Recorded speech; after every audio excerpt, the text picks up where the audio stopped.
Welcome back, everyone, to the second edition of our NC2A preview, if you will. This edition, we're going to cover the Harvard women's water polo team. We're very lucky. We feel very fortunate to have on a couple of these guests from Harvard with their busy schedule there. Harvard won the CWPA for the first time ever in program history. Big shout out there to Ted Minnis, who's been part of that program for some time and has really reached the pinnacle of what he's been able to accomplish there at Harvard. A couple of players to watch as before we go into this interview. A couple of players to watch for Harvard. I had the opportunity of seeing them play. The person who really stood out to me most was Orly Cooper, the 6'2" goalie out of Greensboro, North Carolina. Had offers to go a lot of different places. She is absolutely dominant in the goal and makes up for a lot of maybe missed blocks. She gets a lot of shots. Maya O'Day, another good attacker, Emma Gilbert, and Ruby Hodge kind of round out some of the attack. This team is very veteran laden, a lot of juniors, a lot of seniors, including Ella Schneider, who's out of San Clemente and Santa Margarita, was a high school teammate of Ruby Hodge out of Santa Margarita as well. And they work really well together. There's only 15 players on this roster, so pretty much everybody plays, and it's very important to them that everybody is kind of congealed, if you will. One of the tightest knit teams that I've seen in a very long time, largely due to the part that they do, in fact, that they have so few players on their team, but a team that is very dangerous nonetheless. And so a very senior kind of veteran team, a lot of seniors, a lot of juniors that are contributing this year that drove them to defeat Princeton and Michigan in the CWPA Conference Championship and win that first title ever. Coming up right after this quick break, we're going to have Ella Schneider and Erin Kim, the two team captains for the Harvard Crimson, and discuss what it means to them to having won the first ever conference championship for Harvard and taking on USC in the first round of play at the NC2A championships right after this.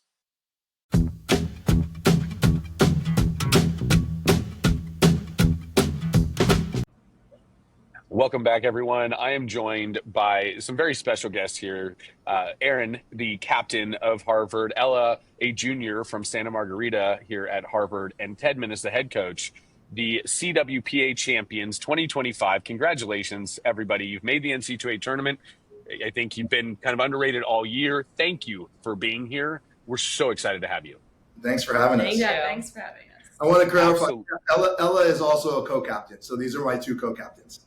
Well, you've got the right heads in place here. Great leadership as we've gotten to know a couple of these women. I've had the opportunity to actually call one of your games against Stanford earlier this year.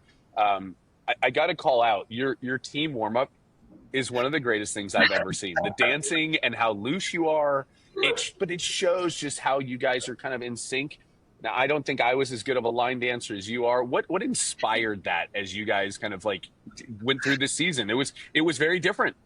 And credit to you, it must have worked. Ella, the San Clemente kid with the line dancing expertise.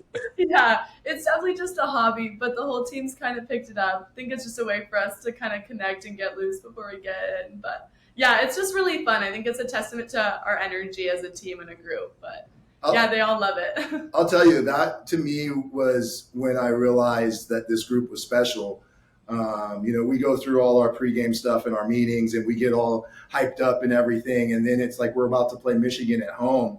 And we get in about 45 minutes before game time. And I look over and I have 15 girls on my roster and all 15 of them are lined up line dancing before they get in to play Michigan. And I was like, this team's just built different. And they go in there and we beat Michigan 14-3. That's just the mindset of this team. I told them all year, they're my goofy group.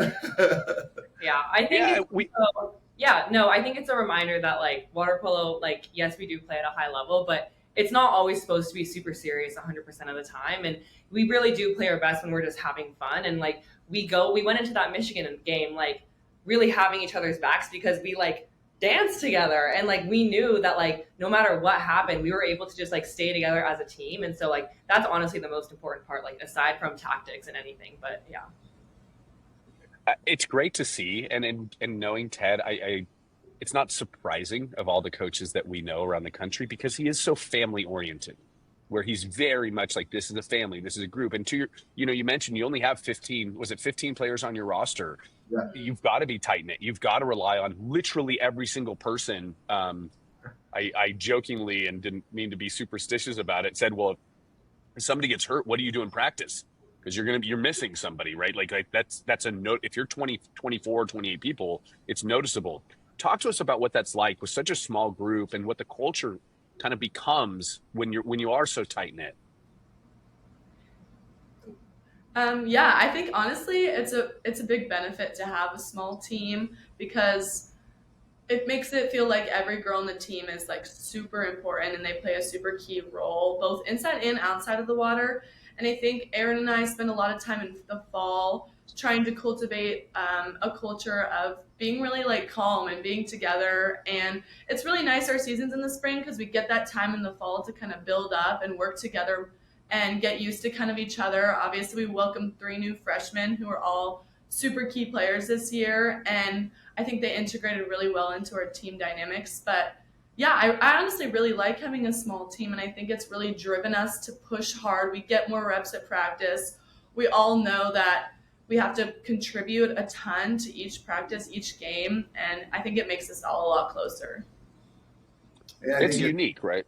Oh, yeah, go ahead, Ted. Yeah. yeah. I think when you have a smaller roster, I think you learn how to practice plan, right? Like we'll Hmm. go a segment where it's like up and down, up and down, up and down, and then it's like okay, water break, and then a segment where it's just half court, right? Or get some more shooting drills. And we did a lot of focusing this year on things like that I hadn't focused on a lot in the past. Like we really dedicated 15 minutes a day to passing and doing very structured passing and how we wanted to do things. And whether it was scout passing or whatever, like we really dedicated time to that. And I think those little things, like the beginning of the year, for the first like quarter of the year, we did a lot of skill swims and just picking up the ball and just doing little stuff just to get them doing some fundamental things. So I think we were really more focused on the individual skills and being very fundamentally sound, which I think helped us a lot this year too.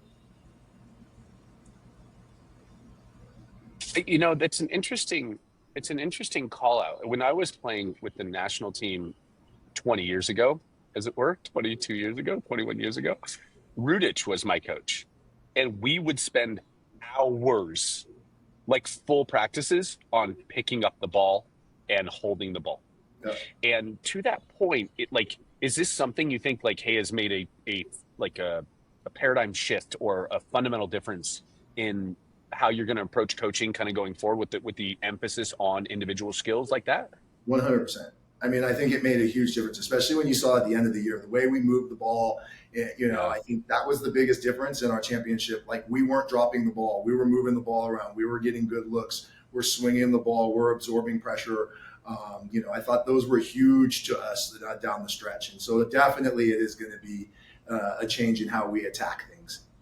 That's awesome. That's amazing that like, hey, you took what I think most coaches would consider like a detriment and turned it into a true opportunity, and to develop players in that way. And that's cool. It's really funny how when you don't drop the ball, how much more time you have, and Yeah. how easy it is to shoot when the ball moves fast. Great Right. passing leads to easy shooting, we like to say. Erin, this is going to be your final tournament. You're a senior. You're a captain. Talk to us about kind of what the emotions are like going into this. You're playing USC, and what the season's been like for you. Yeah, this season has been so special. And if I'm going to be quite honest, so much has happened this season, like way more than the first 3 years combined. I think this championship and, being able to play USC in NC2As it has been 4 years in the making for me. And it's been 4 years of me, really trying to shoot my shot freshman year, then sophomore year, then junior year, and just never quite hitting it. And so just being able to, kind of send off my last week of playing water polo this way has just been really special. And, I think all of this I can attribute all of this to my former teammates, my current teammates, just because what our success this season has built on everything that's happened in these past 4 years. Like our success hasn't just been because of what we did this season. It's the fact that we started this foundation last year, 2 years ago, 3 years ago. And so I'm just really excited and really proud of these girls that I'm able to do this with them. Talk about that a little bit more. You talk about the foundation and things you've been putting in place for the last couple of years. Be definitive. What are some things that are a little unique, you think, to your process, your team, and your experience through the last 4 years of Harvard water polo? Lots of learning last year. We learned a lot last year. Yeah, I think we were 12 and 13 last year. Yeah. Mm-hmm. Yeah, and I would say that last year was definitely, I don't know if I would love saying this, but like a rebuilding year. And it's just the fact that we lost because my sophomore year, we had all of our 6 starters were seniors.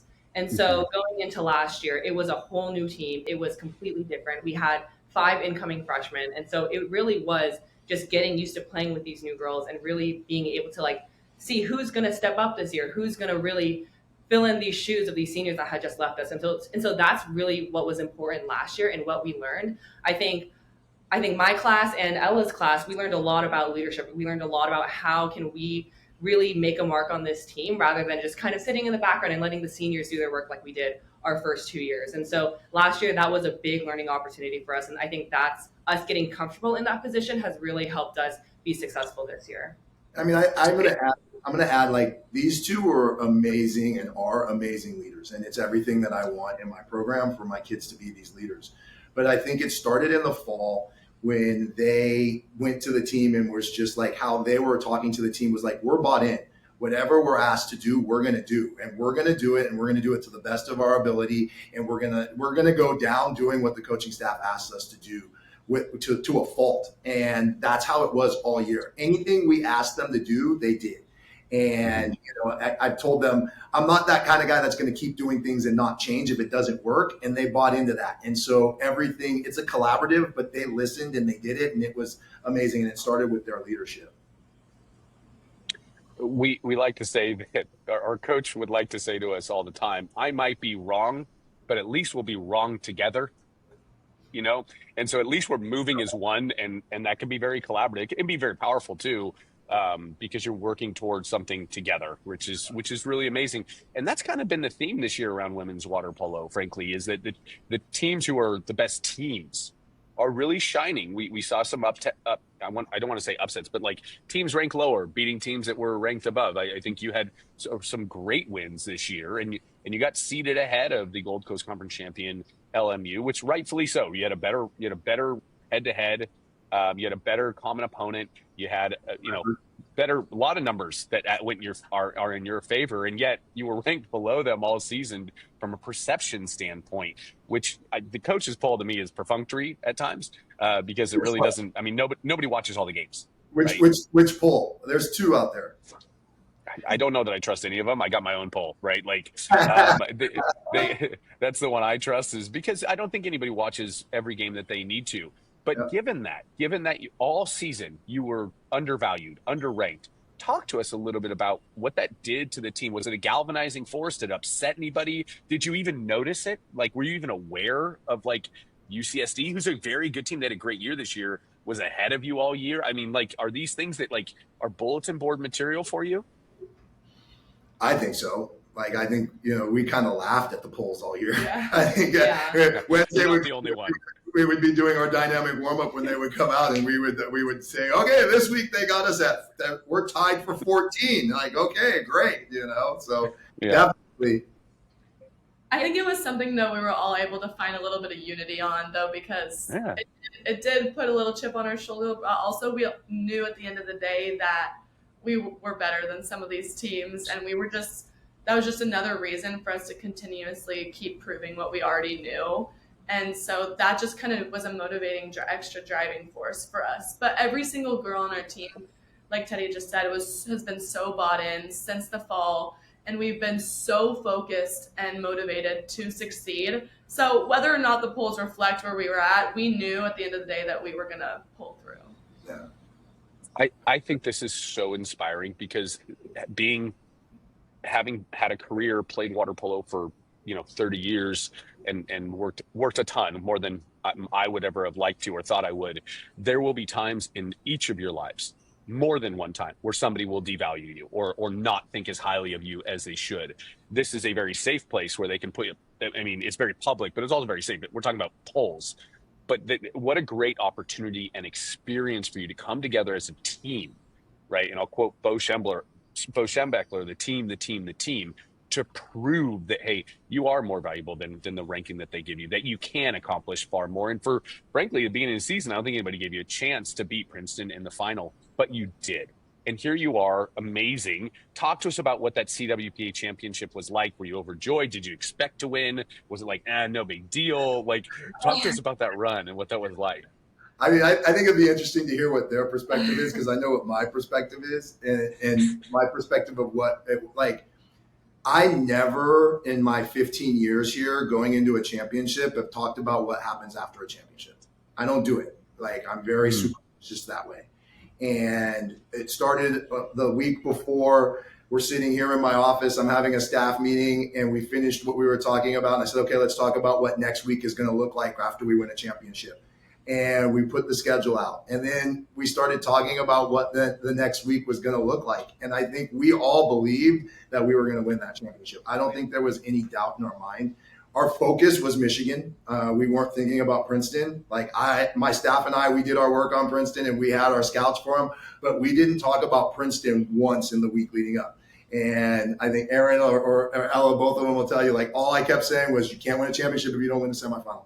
Can't win a championship if you don't win a semifinal. And that's all your focus has to be. And all we focused in on was beating Michigan. So I don't think there was any doubt in their minds. There was no doubt in my staff's mind or my mind that we were going to win this championship. But no doubt. But you went to overtime against both Michigan and Princeton. So closer games than maybe you thought, but you did pull through, and great that you had that confidence. I mean, it's a championship game, right? Things are going to happen. Yeah. I thought we had some good looks early in the game that we missed. I mean, this team had to deal with a lot of adversity all year long. I mean, I'm sure people don't understand that. Like, the Thursday going in, Wednesday's our conditioning day, right? So we come in, we condition, we do a little water polo, but not much. And the Thursday before we went to Princeton to play in that game, Blodgett Pool went down.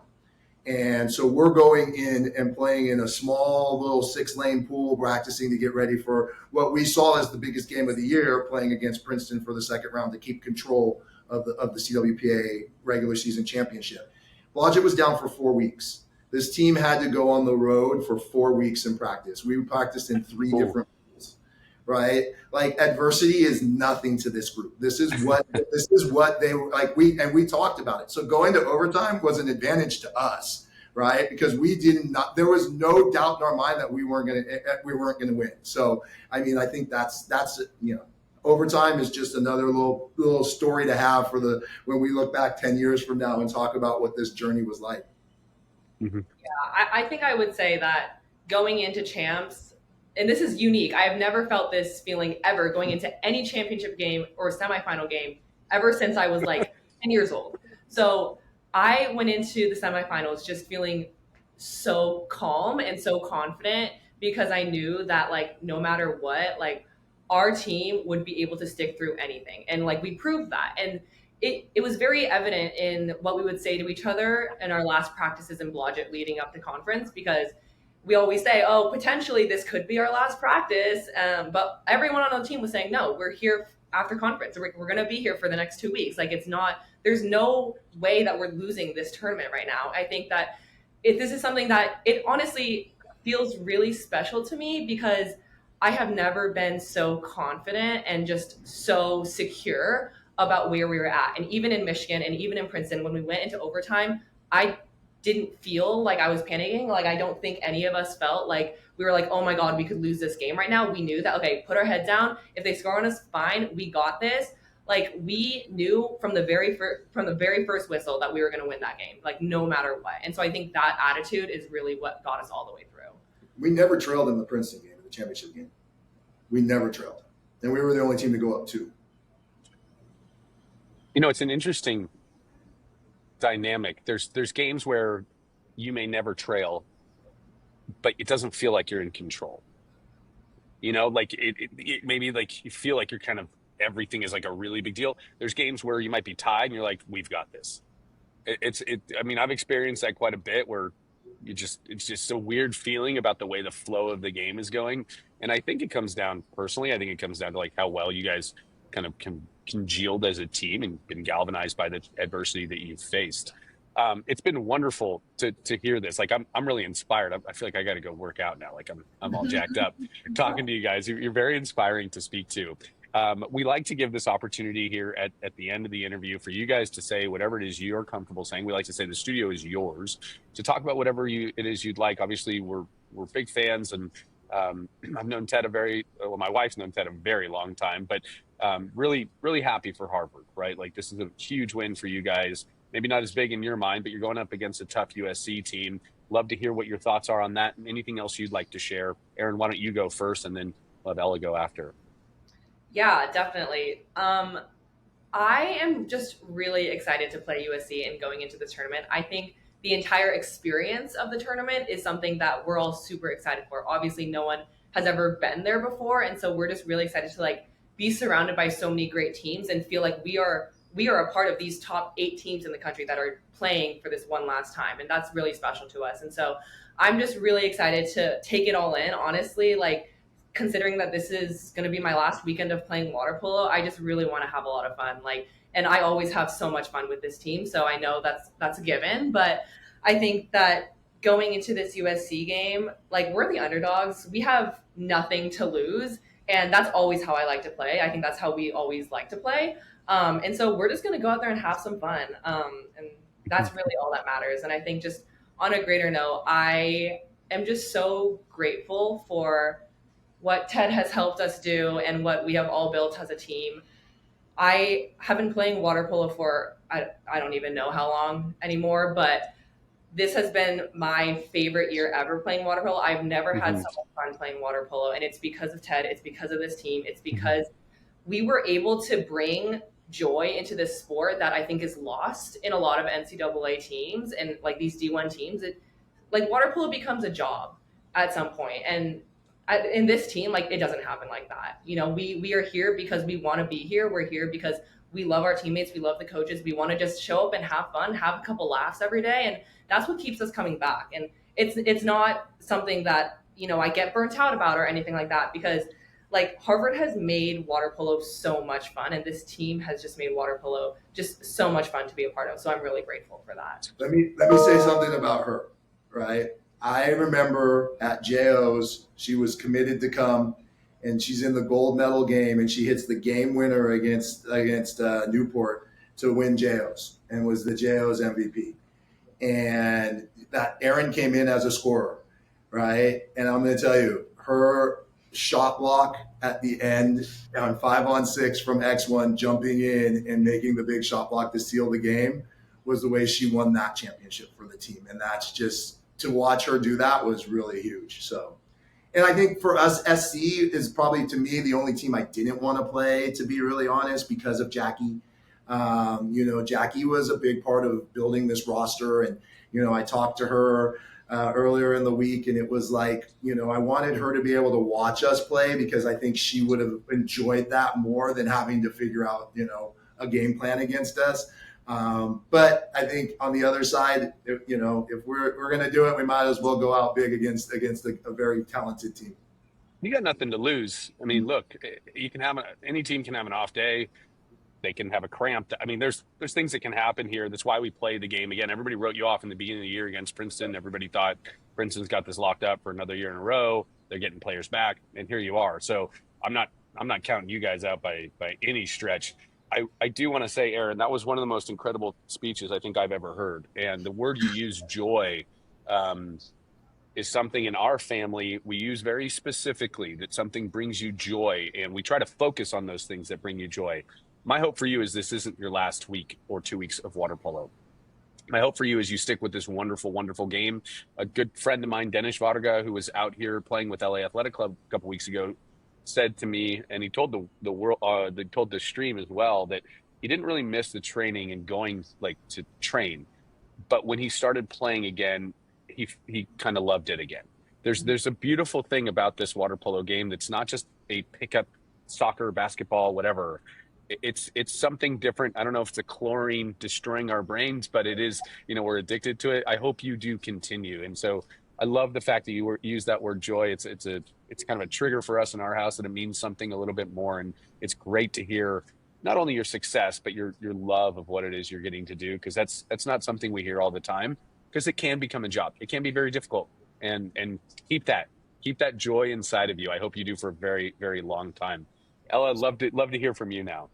Yeah, Aaron spoke beautifully. But just to pivot off her point, yeah, I think it's really possible to have a really incredible high level team and also be achieving so much on what we call the other side of the river, which is academically. And I think Harvard gives a really unique and special experience where we are able to manage both things at the same time and then come to the pool and really enjoy our time together.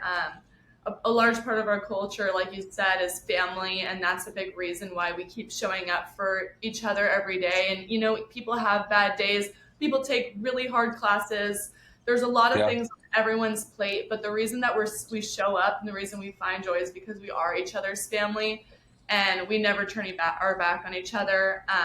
And that's just been a continuous theme throughout our culture. And then going into the champs, I really felt like I had a circle of young women around me who had my back. And that was a feeling that I don't really think I had felt before on any other team that I've been a part of. And it was so special.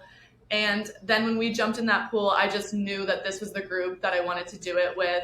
My class specifically, we had always said that at some point in our 4 years, we were going to get the championship for TED. And it was just felt so right to do it with this year because of how close we were.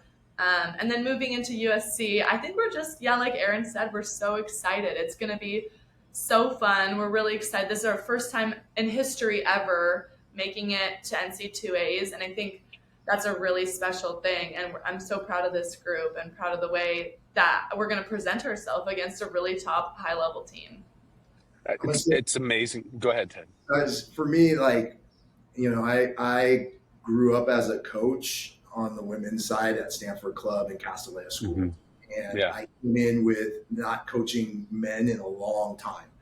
And I've always enjoyed being coaching on the women's side and not having a championship. I think for me on the women's side was something that hurt. Like, it was something I really wanted. And I told them, like, I want this more than anything that I've had in my career is to win a championship on the women's side. And, you know, I think for me, relief was, you know, just, you saw when I got out of the pool first, I thought I was going to drown.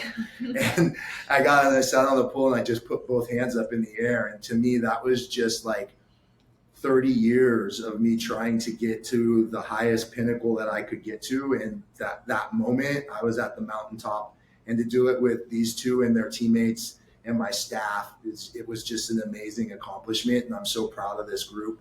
And, you know, now we got a taste of it, and, you know, it's going to be sad without Erin next year, but, you know, we're hungry, and, you know, hopefully, you know, people will write us off again next year, because we're coming, you know, we're coming. Yeah, well, it's not next year yet. You still got at least one more game, and we hope as many as possible. Thank you, all three of you, for being here. It means a lot that you would take the time. I know you just finished up practice. I've heard Harvard's a fairly difficult, you know, academic institution. I can't speak to that personally, but neither can Ted, so we're in the same boat. But great to meet you both. And you know, if you ever need anything, we are always here. We're hopefully can be a resource for you, or whatever it is you need. Good luck this next week or so, and you know, we'll be watching from afar. Thank you. Thank you so much. Thank you for having us.